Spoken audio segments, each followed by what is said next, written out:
All right, y'all, I'm going to take this ball and I'm going to show you what happens at the bottom of the swing and why muscle isn't really involved when it comes to creating the proper technique and getting your hand below the equator. Now, everybody's talking about tendons and wrist pain and this and that.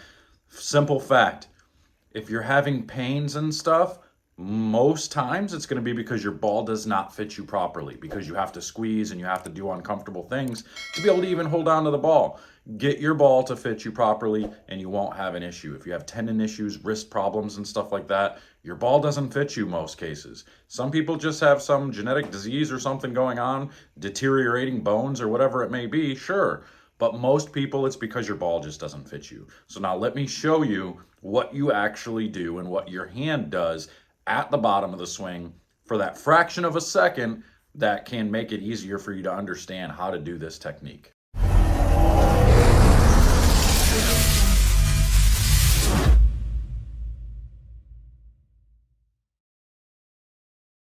All right, y'all. So y'all want to talk about thinking of getting cupped. You think you have to stay here all the way through the swing and cup? Yeah, that even bothers me. Of course, that's putting a lot of pressure on the forearm, the bicep, everything. If I'm trying to stay cupped throughout the entire swing, that is going to cause problems. You're not going to be able to do that. And of course, a woman won't be able to do it as easily as a man. We understand that.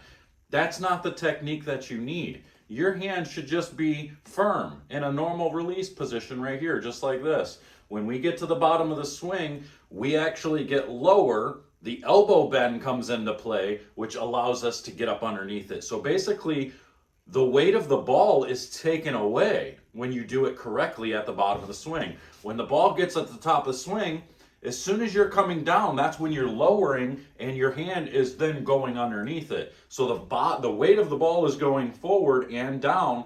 And then when you lower your body at the bottom point, your hand is able to scoot right up underneath it for that fraction of a second. So it kind of looks like you're just swinging and then it's just like that. It's right at that bottom point. It's like you're just going down and you're able to, I don't feel any muscle at all there. I'm able to just get here and then tuck my hand up underneath it. And see how easy that is? It's swing and it's right there, just tucking underneath it because I'm getting lower. I'm allowing my body to get lower than the ball. So essentially, you're dropping your body while the ball is staying up, and then your arm goes up underneath it. So it's the bend of the elbow. It's here, bend of the elbow, and getting underneath it. That doesn't take any strength at all. That is just simply technique.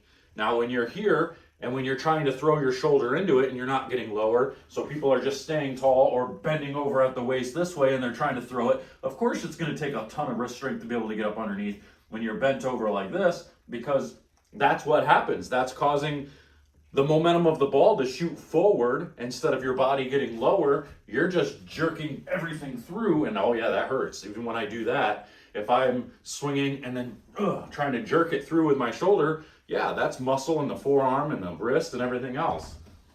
So please, for the love of everything holy, stop telling people that it takes all this strength to do the technique. It doesn't take strength to do this technique. I've got this person that keeps arguing with me and says they don't need to watch a video because they know.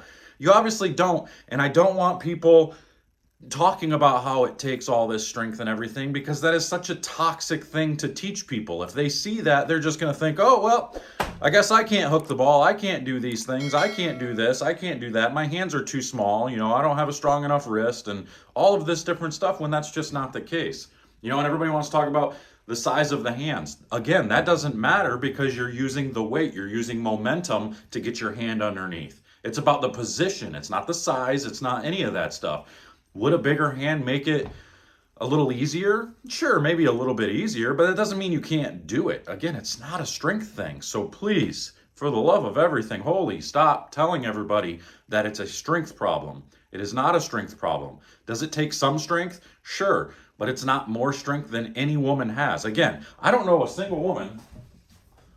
Now I'm gonna do it right here. I like that. I don't know a single woman whose ball fits them correctly that can't do this for a fraction of a second. Now, if you're asking them to hold it like this all the way through the swing, yeah, of course, like I can even feel that. Like that's straining my muscles right now.